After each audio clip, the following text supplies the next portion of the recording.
పిఠాపురం రాజకీయాల్లో కీలక పరిణామాలు జరుగుతున్నట్టు తెలుస్తోంది. ముఖ్యంగా అధికార టీడీపీలో భారీ మార్పులు జరుగుతున్నట్టు సమాచారం. మాజీ ఎమ్మెల్యే వర్మ పరిస్థితి ఏంటి? పార్టీలో ప్రాధాన్యత తగ్గిస్తున్నారా అనే చర్చ నడుస్తోంది.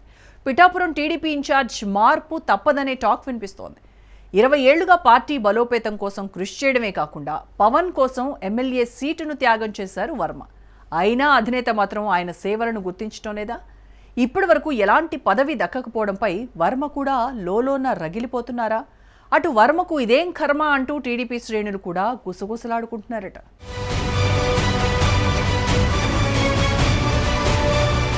రాష్ట్ర రాజకీయాల్లో పార్టీలకు అంతుచిక్కని నియోజకవర్గం ఉందంటే అది కాకినాడ జిల్లా పిఠాపురం మాత్రమే అని చెప్పుకోవడానికి సందేహం అవసరం లేదు. పిఠాపురంలో రాజకీయాలు రసవత్తరంగా ఉంటుంటాయి. 2024 ఎన్నికల అనంతరం నిత్యం పిఠాపురం రాజకీయ అంశాలపై వార్తల్లో నిలుస్తోంది. ముఖ్యంగా గతంలో నియోజకవర్గ రాజకీయానికి పరిమితమైన వర్మ ఇప్పుడు రాష్ట్ర రాజకీయాలకు ఎగబాకారు. కారణం అందరికీ తెలిసిందే. గత ఎన్నికల్లో జనసేన అధినేత పవన్ కళ్యాణ్ పిఠాపురం నుంచి పోటీ చేసినప్పుడు పొత్తు ధర్మంలో భాగంగా వర్మ తన సీటును త్యాగం చేశారు. అందుకు ప్రతిఫలంగా ఆయనకు ఎమ్మెల్సీ పదవి ఇస్తారని వర్మతో పాటు ఆయన వర్గం కూడా బలంగా ఆశించింది.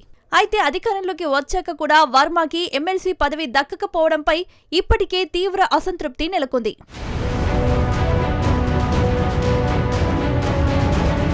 ప్రలోభాలకు లొంగని వర్మ గతంలో పార్టీ టికెట్ రానప్పటికీ టీడీపీకి విధేయుడిగా ఉంటూ స్వతంత్ర అభ్యర్థిగా పోటీ చేసి విజయం సాధించారు. అదేవిధంగా గతంలో పార్టీ మారారన్న తప్పుడు ప్రచారాన్ని కూడా ఆయన ఖండించారు. పిఠాపురం టీడీపీని సుమారు 20 ఏళ్లుగా బలోపేతం చేయడంలో ఆయన కృషి చాలానే ఉంది. పవన్ కళ్యాణ్కు సీటును త్యాగం చేయడమే కాకుండా ఆయన గెలుపుకు కృషి చేసిన వర్మపై ప్రశంసలు వెల్లువెత్తాయి. 2 తెలుగు రాష్ట్రాల్లోని పలువురు పవన్ కళ్యాణ్ అభిమానులు ఆయన్ని ప్రశంసించారు. అయితే పార్టీకి ఇంత చేసినా ఎస్వీఎస్ఎన్ వర్మకు మాత్రం తగిన గుర్తింపు దక్కడం లేదు.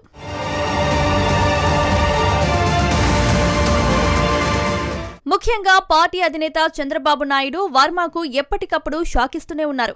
గత 20 సంవత్సరాలుగా తెలుగుదేశం పార్టీ మారకుండా కష్టపడుతున్న వర్మకు బీఫామ్ ఇవ్వడంలో ఇబ్బంది పెడుతూనే ఉన్నారు. పిఠాపురంలో స్వతంత్ర అభ్యర్థిగా అఖండ విజయం సాధించిన ఎస్వీఎస్ఎన్ వర్మ 2014 నుండి 2019 వరకు ఎమ్మెల్యేగా ప్రాతినిధ్యం వహించారు. తర్వాత తెలుగుదేశం పార్టీ అధికారంలోకి రావడంతో మే 22, 2014న తిరిగి టీడీపీలో చేరారు.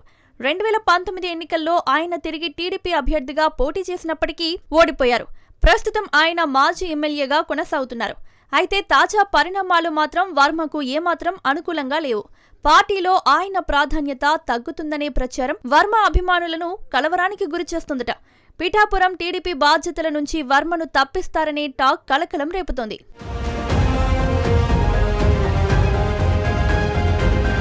పిఠాపురంలో తెలుగుదేశం పార్టీ బలోపేతానికి వర్మ ఒక యోధుడిలా పనిచేశారన్న సంగతి అధినాయకత్వం మరచిందా అంటూ టీడీపీ శ్రేణులు గుసగుసలాడుకుంటున్నారట. ఇంతకీ వర్మ మౌనం వెనుక మర్మమేంటి అనేది ఆసక్తికరంగా మారింది. ఈ పరిణామాలపై ఎస్వీఎస్ఎన్ వర్మ ఇప్పటి వరకు బహిరంగంగా స్పందించలేదు. ఆయన మౌనం అనేక ఊహాగానాలకు తావిస్తుంది. అధినేత నిర్ణయాన్ని ఆయన సమర్థించారా లేదా భవిష్యత్తులో ఏదైనా కీలక నిర్ణయం తీసుకోనున్నారా అనేది వేచి చూడాలి. ఈ అనూహ్య బదిలీ ఎంతవరకు నిజమో తెలియదు కానీ పిఠాపురం టీడీపీ శ్రేణులను మాత్రం నిరుత్సాహానికి గురిచేయగా రాష్ట్ర రాజకీయాల్లోనూ ఆసక్తిని రేకెత్తిస్తోంది. అయితే వర్మను తప్పిస్తే ఇంకెవరు మరెవరికి బాధ్యతలను అప్పగిస్తారని పిఠాపురం నియోజకవర్గంలో తెలుగు తమ్ముళ్లు చర్చించుకుంటున్నారట.